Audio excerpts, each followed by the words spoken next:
Bonjour à tous et bienvenue pour cette nouvelle vidéo suivi lecture, la première de l'année 2016. Au mois de décembre, j'ai lu énormément de livres, ce qui fait qu'aujourd'hui j'ai 7 livres à vous présenter, sachant que j'ai déjà fait un suivi il n'y a pas très longtemps. Donc je vais commencer tout de suite parce que ça risque de durer un petit peu longtemps.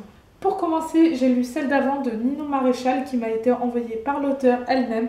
C'est un livre qui a été auto-édité et qui, franchement, vaut le détour, je trouve. C'est l'histoire de Vincent, Philippe et Jonas, trois amis d'enfance qui se retrouvent pour un week-end après pas mal d'années sans se voir. Donc ils ont tous les trois construit leur petite vie. Vincent a construit sa vie avec Chiara, avec laquelle il a eu 2 petites filles. Philippe, quant à lui, vit une relation plutôt instable avec une jeune femme qui s'appelle Louise. Et Jonas, quant à lui, a un peu de mal à se stabiliser et va de fille en fille, entre guillemets. Donc voilà, grosso modo, pour l'histoire. Et durant ce week-end, Chiara, la compagne de Vincent, va découvrir que durant sa jeunesse, il a été follement amoureux d'une jeune fille qui s'appelle Laure et qui est décédée. On va rapidement comprendre qu'il y a un secret derrière la mort de Laure et durant tout le roman, je me suis demandé ce que c'était jusqu'à un final qui m'a laissé un peu sur les fesses. Je crois que c'est le premier livre auto-édité que je lis et franchement ça a été une superbe expérience puisque j'ai trouvé que l'auteur écrivait extrêmement bien, elle donnait beaucoup de détails et ça c'est quelque chose que j'apprécie parfois, ça me fait vraiment plaisir d'en savoir autant et aussi d'avoir des personnages aussi travaillés et d'avoir une fin aussi surprenante surtout. J'ai ensuite lu Les mannequins ne sont pas des filles modèles d'Olivier Gay, donc qui est un peu le second tome de la saga Fitz, donc j'avais lu le premier il y a quelques temps. Fitz, c'est donc un jeune homme qui est habitué au monde de la nuit, qui vend également de la drogue, et il est souvent accompagné de ses amis Moussa et Déborah. Donc dans le premier tome, Fitz se retrouvait un petit peu par hasard dans une enquête assez sanglante. Moussa s'est trouvé une petite amie, il est complètement fou d'elle, elle s'appelle Cerise et elle est mannequin et elle va participer à un concours de mannequinat. Mais du jour au lendemain, Cerise va disparaître et Moussa va alors demander de l'aide à Déborah et à Fitz pour l'aider à retrouver sa chérie qui apparemment a été kidnappée. Donc nous allons suivre Fitz qui est un peu loser parfois et qui est un personnage très attachant qui va essayer de découvrir ce qui est arrivé à Cerise. Il est assez maladroit, il est vraiment attachant comme personnage, il est vraiment drôle. Il y a des passages où je rigole. Olivier Gay a vraiment beaucoup d'humour, je trouve. Et c'est vraiment ça que j'apprécie autant dans ses romans. J'ai également lu L'épouvantable encyclopédie des fantômes de Karine M, Pierre Dubois et Eliane Blackmore. Comme vous le voyez, ce n'est pas un roman, c'est plutôt un très beau livre, donc une sorte d'encyclopédie qui n'en est pas vraiment une puisque c'est plutôt des petites histoires. Donc, je vais vous montrer rapidement un peu les illustrations. Donc ça prend parfois une double page comme ici. J'ai appris pas mal de choses sur les fantômes et j'ai lu des histoires qui étaient vraiment super intéressantes sur toutes sortes de fantômes dans différents pays, que ce soit en France, en Normandie, en Bretagne par exemple, ou dans d'autres pays. Et du coup c'était vraiment très enrichissant et puis surtout c'était une merveille pour les yeux avec ces illustrations qui sont à la fois glauques mais aussi très belles. J'ai lu Lou de Nicolas Vanier, un livre qui était depuis très longtemps dans ma pile à lire, dans le cadre du Challenge Cold Winter organisé par Margot et Anthony. Nous sommes en Sibérie et nous allons suivre Sergueï qui est le fils du chef du clan de nomades et qui va être attendri par le spectacle d'une louve et de ses petits. Et au lieu de la tuer et de tuer les petits comme l'exige son clan, car les loups sont leurs ennemis héréditaires, sont leurs ennemis depuis toujours, puisque les loups tuent leurs reines et que le peuple a besoin de ces reines. Donc au lieu de les tuer, il va les regarder, il va s'attacher à eux petit à petit, il va revenir très régulièrement pour les regarder.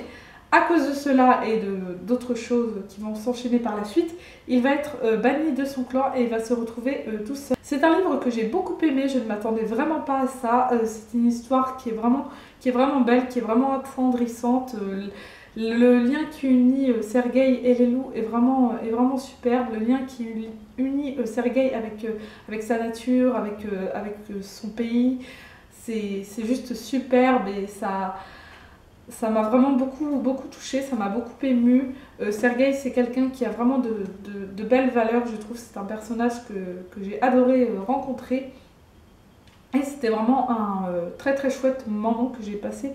J'ai ensuite lu mon premier comics de l'année avec Star Wars, le tome 1, Skywalker passe à l'attaque, de Jason Aaron et John Cassaday. C'est un livre que j'ai gagné sur la masse critique BD Babelio.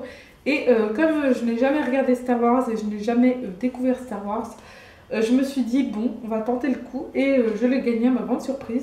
C'est vrai que ces temps-ci on en entend beaucoup parler au point que ça devienne un petit peu chiant parfois. Parce qu'il y a le 7e film qui est sorti, comme vous le savez très certainement. Donc il y a plein d'objets dérivés, donc tout le monde en parle et tout le monde y va de son petit commentaire et de son petit spoil.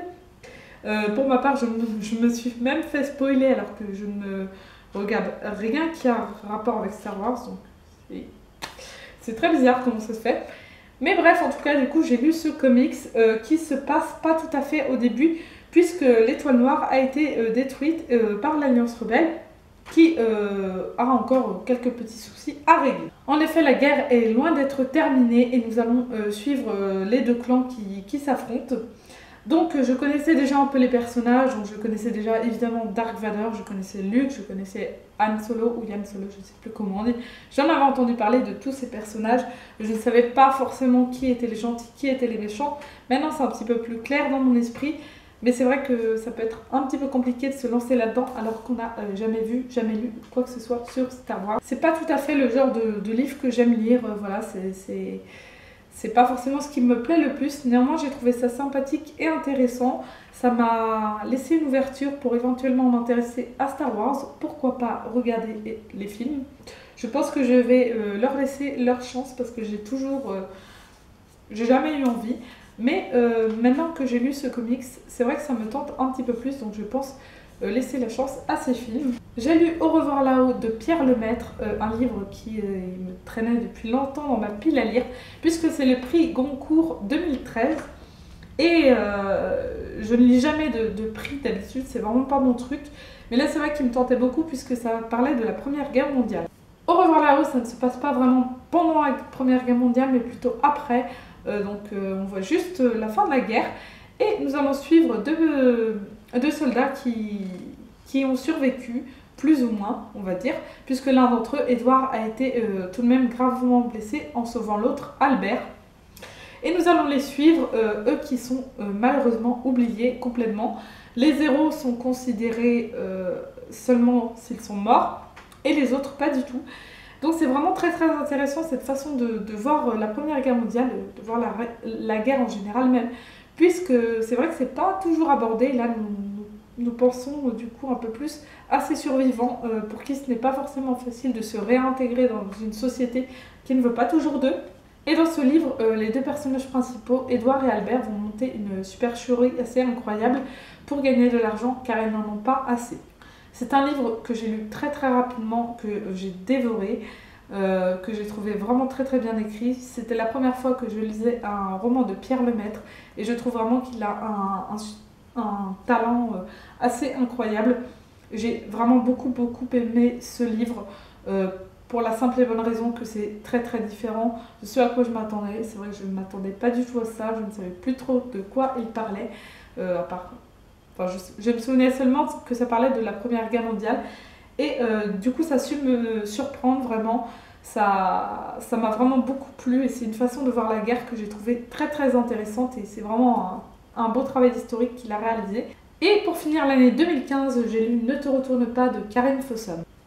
Nous sommes dans un petit village de Norvège où une fillette qui a disparu quelques heures avec un homme va annoncer à la police qu'elle a trouvé le corps nu d'une jeune femme qui est connue dans le village, puisque c'est un village où tout le monde se connaît.